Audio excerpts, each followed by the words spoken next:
Bismillahirrahmanirrahim. Assalamu alaikum class. Myself Mohammad Mashhud Arfi. Today we will discuss about the topic mass and weight. Short question आता है कि what is difference between mass and weight. mass और weight में क्या फर्क होता है? अब सबसे पहले हम दोनों की डिफाइन करते हैं, उसके बाद हम दोनों में जो डिफरेंसेस हैं उनको डिस्कस करेंगे. mass of a body is the quantity of matter possessed by the body. mass इसी तरह से weight of a body is the force of gravity acting on it. ये एक्चुअली एक फोर्स है जो कि ग्रेविटी इसके ऊपर लगाती है. इसी तरह से अगर हम इनके डिफरेंसेस को देखें तो mass जो एक स्केलर क्वांटिटी होती है जबकि जो weight है एक वेक्टर क्वांटिटी है. अब स्केलर में हम सिर्फ और सिर्फ मैग्नीट्यूड की बात करते हैं, जबकि अगर हम वेक्टर्स की बात करें तो वेक्टर्स में मैग्नीट्यूड भी आ जाएगी, साथ में उसकी डायरेक्शन भी आ जाएगी. इसी तरह से जो mass को हम मेजर करते हैं व्हील बैलेंस से मेजर कर रहे होते हैं, जबकि weight को जो जब हम मेजर करते हैं तो स्प्रिंग बैलेंस के जरिए से मेजर करते हैं. हर इस mass का जो यूनिट्स है किलोग्राम होता है, इसका जो weight का यूनिट्स है वो न्यूटन है. इसी तरह से अगर आप इनके फार्मूलाज की बात करें तो mass का जो फार्मूला है m is equal to F/A. ये कैसे आया? हमने बच्चों प्रीवियस लेक्चर में देखा था जो Newton second law F is equal to m, तो उसको हमने देखा था F इक्वल टू ma. इधर से चूंकि हमने mass को फाइंड आउट करना था, mass को बाहर निकाला. अब ये जो एक्सेलरेशन है इस mass के साथ मल्टीप्लाई हो रहा है.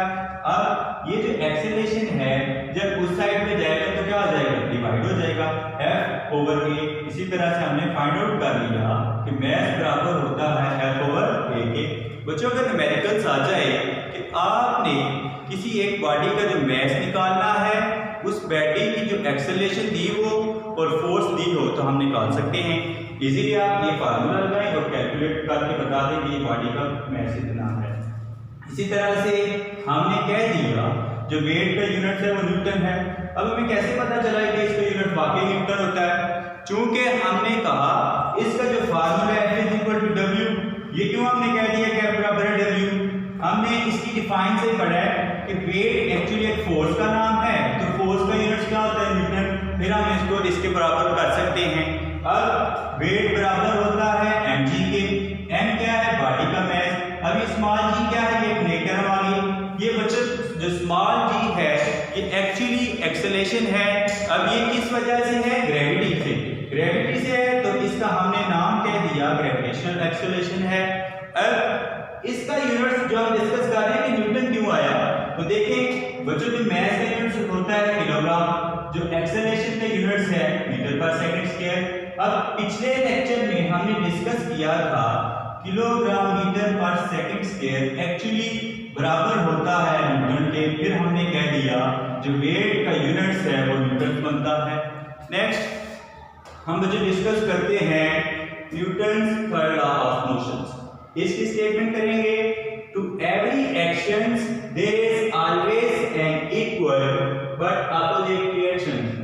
हर होने वाला जो रिएक्शंस है हर होने वाला जो एक्शंस है मैग्नीट्यूड में तो सेम हो लेकिन रिएक्शंस में मुखालिफ हो. मिसाल के तौर पे एक बॉडी A बॉडी है, एक बॉडी B बॉडी है. अब ये जो बॉडी A है बॉडी B के ऊपर वर्क करती है, मतलब ये एक बॉडी जो है इस बॉडी B के ऊपर फोर्स लगाती है. अब यही जो इसकी फोर्स लगाना है ये फोर्स क्या हुई? एक्शन की फोर्स हुई. अब बच्चों आगे क्या होगा? ये जो बॉडी B है ये भी फोर्स लगाएगी इस बॉडी A के ऊपर. अब इसका जो फोर्स बॉडी A के ऊपर फोर्स लगाना है ये रिएक्शन की फोर्स है.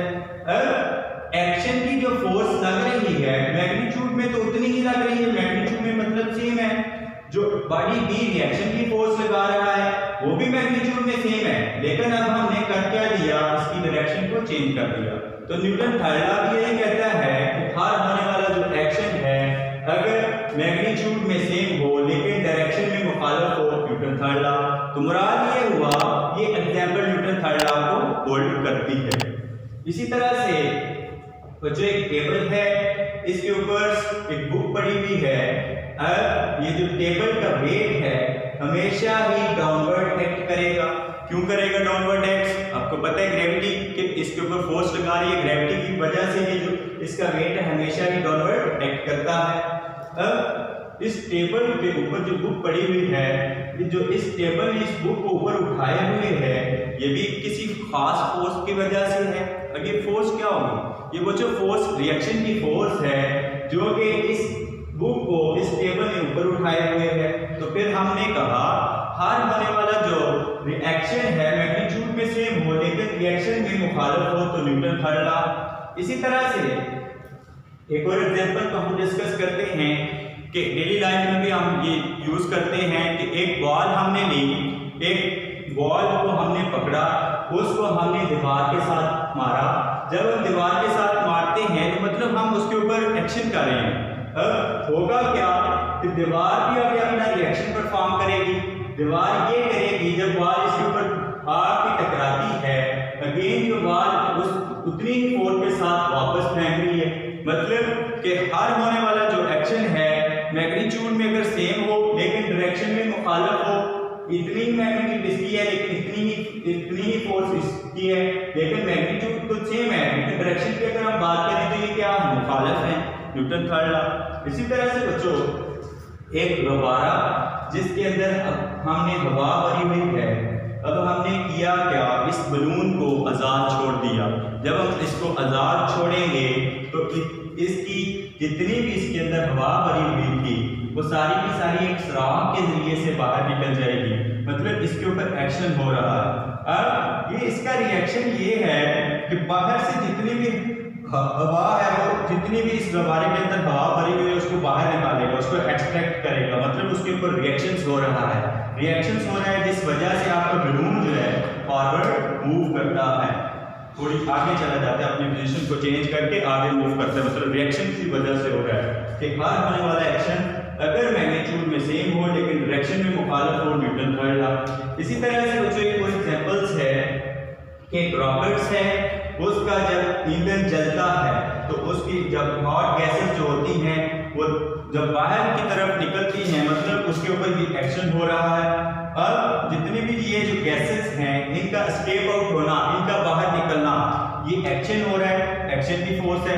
इसी तरह से जब आपका रॉकेट ऊपर की तरफ मूव करता है मतलब उसके ऊपर रिएक्शंस हो रहा है। तो हमने कहा न्यूटन थर्ड लॉ वही होता है जिसमें मैग्नीट्यूड तो सेम हो लेकिन डायरेक्शन मुखालिफ हो, Newton third law. I hope so you will understand about the topics.